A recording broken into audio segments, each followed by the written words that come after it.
فوج کے ان شہداء، ان غازیوں، ان ماؤں کے نام ہیں جنہوں نے اپنے بیٹے اس پاک دھرتی کے دفاع کے لیے قربان کر دیے۔ آج سے 2 دن پہلے ترکی میں ایک دھماکہ ہوا۔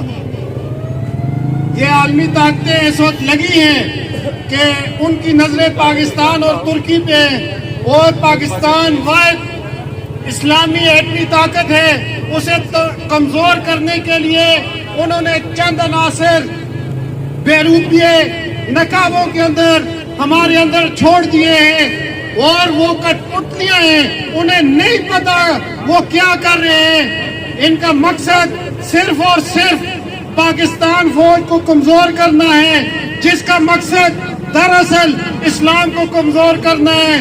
تو نعرہ لگانا ہے، ان دشمنوں کو بتانا ہے، نعرہ تکبیر! نہیں مزہ آیا ہے تو اتو تلا نہیں بات نہیں جلتی جنہ سنو اس تڑنا نہیں لائن فوج دے خلاف باٹا نعرہ لاؤ، نعرہ تکبیر! نہیں مزہ آیا، دوڑے ہاتھ چاہ کے نعرہ لاسو، نعرہ تکبیر! پاک فوج! پاک فوج!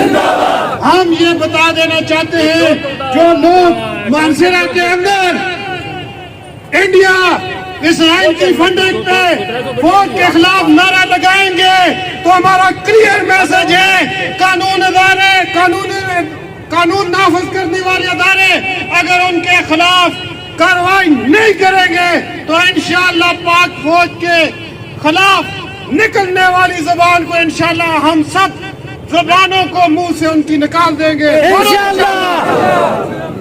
ان دی زبانہ کرسا نہ کرسا انشاءاللہ، یہ جڑے چرسی پورٹ دی سارے کٹھی ہو کے پاک فوج دے خلاف نعرے لانے انشاءاللہ انہاں کو اسی بلٹی کر کے لیے پیسہ نہ پیسہ انشاءاللہ۔ یہ سارے کس سے پتر ہیں؟ مودی نے پتر ہیں جڑے انگریز دی نسل ہیں، انگریز دا مراد یافتہ طبقہ فوج دے خلاف نعرہ لا دے۔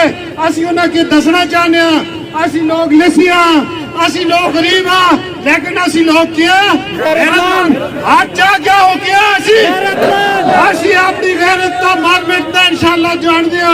پھر نعرہ جل دیا اللہ سے پاک فوج